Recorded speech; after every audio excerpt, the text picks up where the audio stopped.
Hello and welcome. You tune into Market Fatafat with me, Ankita Saxena, and with me is Vinny Motiwala. And this is the show where we take you through all the stocks that are in focus on the back of news flows and on the back of technicals. But before that, let's take a quick market check. Vinny, Nifty holding on to those 24,400 levels. Good recovery coming since the lowest point of the day, both on Nifty and also Nifty Bank as well. Absolutely. So I think Nifty is up more than 200 points, around 200 points from the day's lowest point in terms of a recovery. So what a good move, right? And then it's managing to sustain to those 24,400 levels. Holding on to that, 0.2% of uptick that we're seeing there. Let's move on. Nifty Bank also has seen a very good recovery, 500 points recovery from the day's lowest point for the Nifty Bank as well. 50,728, around that mark is what the Nifty Bank is trading at, up 0.4%. Mid and small cap, mid at one point of time had not picked up pace, but now it's picked up pace in terms of the recovery and is up 0.3%. So that has also come back to the green side. Small cap also is managing to hold on to the green now. So good recovery overall that we've seen in the market. The fear around that Hindenburg report, markets have seemed like, they've digested the fact they know that, every time you cry wolf, that's not going to be a situation, right? That they will start fearing it. Yeah. So that's interesting to see, and maybe a mature move that we're seeing in the markets as well. Not like a fall that we'd seen the first time 18 months ago that issue had come. Yeah, the market seems pretty unscathed by that Hindenburg report. And so slight bit of a pressure and then it recovered. So not bad. So good day, good afternoon, good Monday coming in, at least for the markets. Absolutely, Vinny. But let's get started with the show then, and let's invite our guest Aditya Agarwala, who's the head of research and investment, Invest4edu on the technical side, and from our research team we're joined by Ansh. Hi both of you, welcome to Market Fatafat, and let's get started with all the stocks that are in focus today. First up, Bharat Dynamics. This name in fact was trading with cuts of almost 19% after the quarter one net profit slumped 80%, and Antique also cut its target price, but right now it's recovered from there, and it's right now trading with cuts of 6.5% or so. But let's look at the report card then. They've reported a net profit of 7 crores in the first quarter, a steep fall of 82% from 41 crores in the year ago quarter. The PSU Defence Company also reported a revenue from operations that declined 35% on a year-on-year basis. The EBITDA also saw a loss of 52 crores in the quarter. It was higher than the loss of 32 crores in the same quarter last year. So loss coming in on the EBITDA front also. Now it was the results were clearly below the street, what the street was penciling in. The supply chain issues pertaining to certain electronic components have hampered the company's performance over the past 7 quarters. And Antique Broking also believes that these issues seem to be receding and expect the normalization of supplies from overseas vendors from the second half of FY25. But the brokerage, maintains a buy, but they've cut the target price to 1,579 rupees a piece. On the back of that poor set of results, Bharat Dynamics is in focus. Okay, surely that's Bharat Dynamics. Let's move on and talk about one more company that's not reported a good set of numbers this time. That's Dredging Cop. And because of the dismal set of numbers, we're seeing the stock also had seen a fall today in an intraday move. Lower volumes clearly coming there, but 4.25% downtick as of now for Dredging Cop. The company highlighted that the major reason for operational revenue drop that one has seen is on account of dry dock repairs, emergency dry dock repairs of the dredgers, as well as, however, what they're watching out for is that they've completed all the dredgers except one. So yes, maybe next quarter is something that we'll be watching out for. But however, these are deployed by dredging activities during July and August 2024. So maybe Q2 will be in line with the performance that one was expecting. Revenue guidance is in line, is what they've said for Q2 at least. So keeping an eye out on that. But as of now, in terms of numbers that's coming from Dredging Corp's revenue, because the company also highlighted it's almost down 46%. Company has reported a loss of 31 crores versus a loss of 23 crores last year, and margins almost you could say flattish, 8.1% uptick versus 8.1% is the EBITDA margin versus a 7.8% last time. So just a 30 basis point increase in terms of margins also. All right, Aditya, coming to you then. MCX is the name that you've picked out for us. Now this counter is trading towards its 52-week high. Tell us what is the upside from here on? Ankita, there's massive upside what I see from the chart setup, because clearly stock is making the higher low constantly, and we did see a bit of a profit taking on the day of the budget. After that, stock has been on a one-way ride.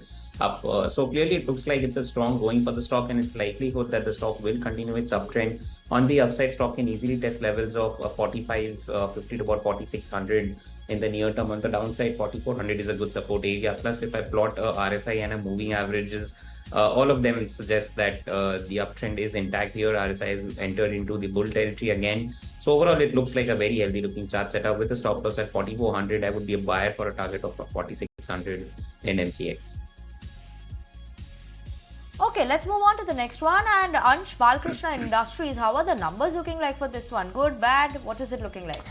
So actually the numbers seems good because the revenue which they have reported is 2,715 crore, which is up by 25% on year-on-year basis. Also the net profit has gone up by over 47%. If we talk about EBITDA, even that we are seeing going up 32% from that 501 crore directly to 664 crore. There's a good improvement in margin as well from 23.2% to 24.4%. But the stock is trading in red, and this is because most of the brokerages have downgraded the stock. For example, Motilal Oswal has said that the results are healthy but outlook remains weak, and they have given a neutral rating, and they have given a target price of 2,770 rupees, which is around 9% on downside. So that's the reason why the stock is in focus today. Okay, surely keeping an eye on that one. Let's move on, talk about a buzzer in trade today. We have Voltas. They reported the numbers this morning, and what we are seeing in terms of the numbers that have come in, great set of numbers coming from the company, there's no doubt about that. Strong performance, strong margin performance from the company as well.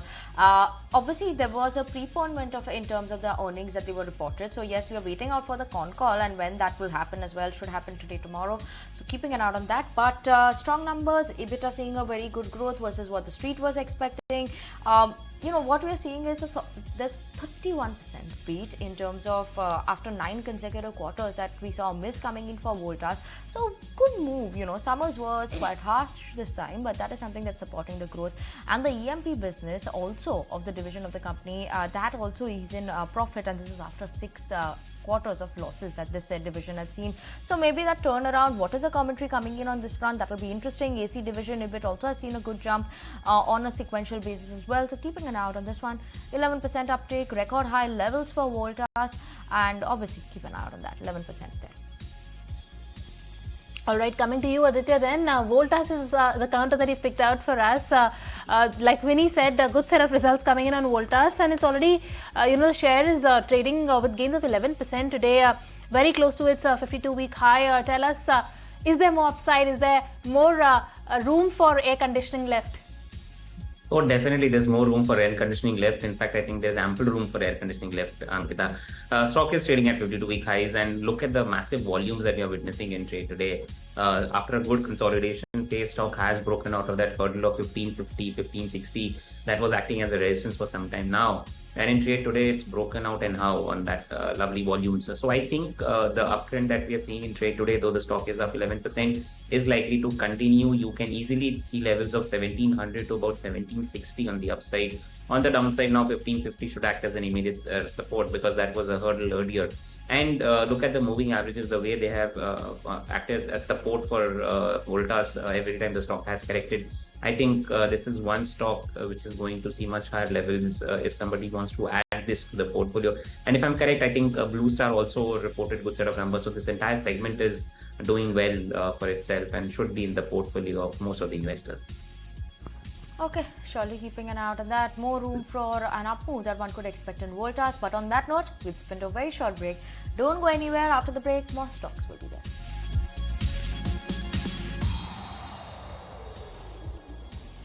Welcome back. You're tuned into Market Fatafat, where we are taking you through all the stocks that are in focus today in today's trading session. Metro Brands being one of the names that have reported its Q1 numbers. It's a muted set coming in. Weak demand trends are witnessed across the sector. In fact, if you look at the profit, it sees a decline of 1.3% on a year-on-year basis. The revenues have also seen a decline of 1%.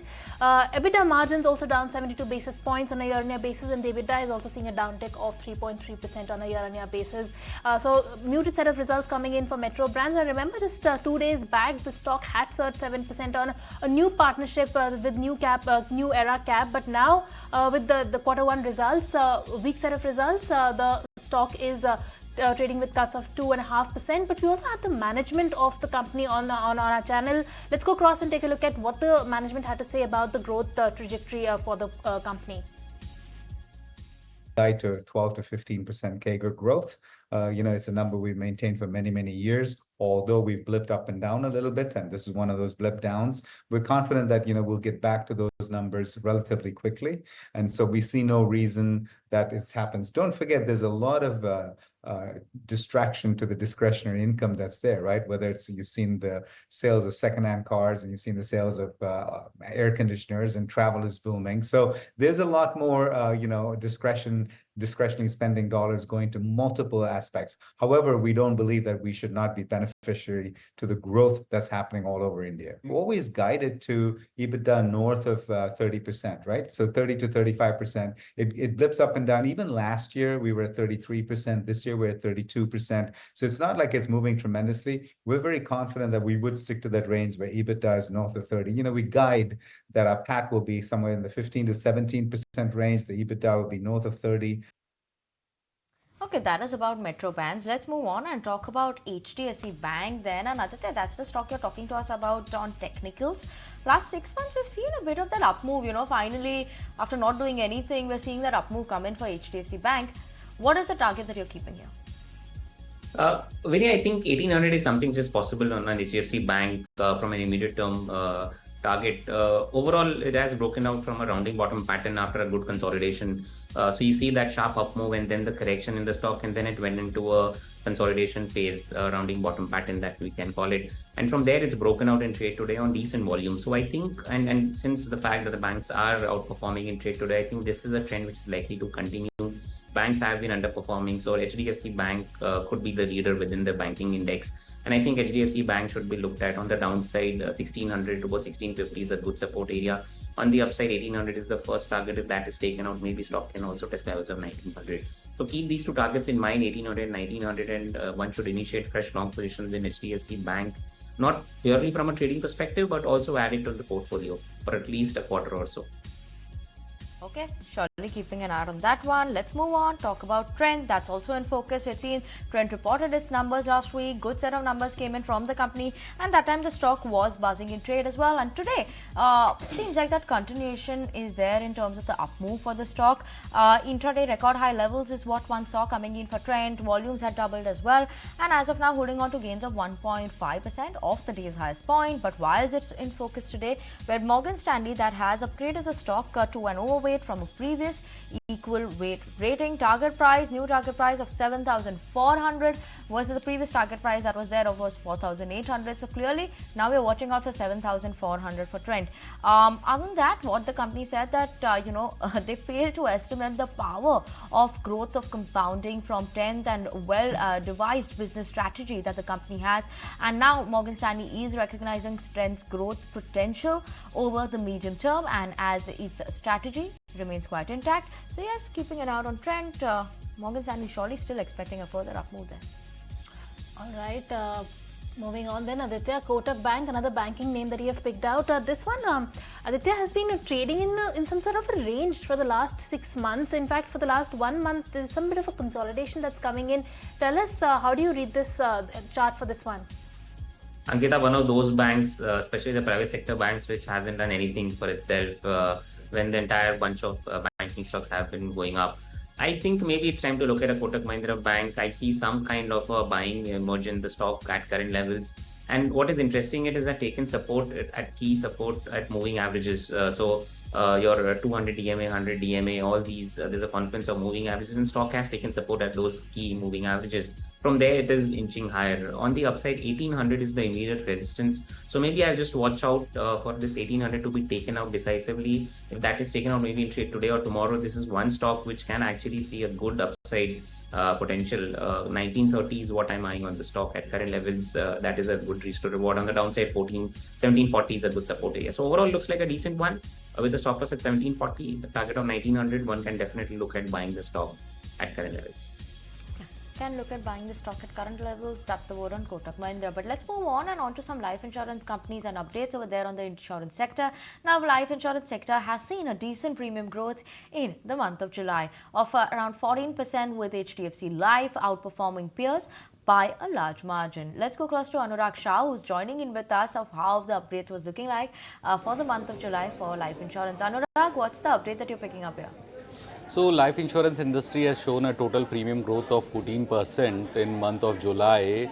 Private players has not shown that much good growth overall. If we combine all the private insurers, LIC, the only PSU insurer, so LIC has shown of a premium growth of around 20% in month of July. If we talk about the LIC retail AP, then which is flat as compared to last year July, so there is there is no change in the retail AP, but on a total APE, annual premium equivalent, the LIC total AP is up by 12.73%. HDFC Life, the private player, has shown a very good premium growth of 33% on a retail APE basis. The retail AP is up by around 57.84%, and the total APE of HDFC Life is up by 48.87%. We talk about the ICICI Pru, another listed player, then premium is up by only 7.36%, but if we talk about the retail AP, then ICICI Pru AMC retail AP is up by 40%, and total AP of ICICI Pru is up by 3.5%. Another player, SBI Life, has shown a negative growth in premium, mainly due to the strong base, but on the retail AP front, SBI Life AP is up by 20% and total APE is up by 9.36%. So overall, life insurance industry has shown a premium growth of 14% in month of July, mainly by the good performance of HDFC Life and ICICI Pru AMC, but SBI Life has shown a negative growth in a total premium due to the strong base. Okay. Thank you so much for that, Anurag. Keep an eye out on those life insurance stocks as well. But with that, we'll sip into a very short break. Don't go anywhere. We'll be back with more stocks that are buzzing in trade after the break.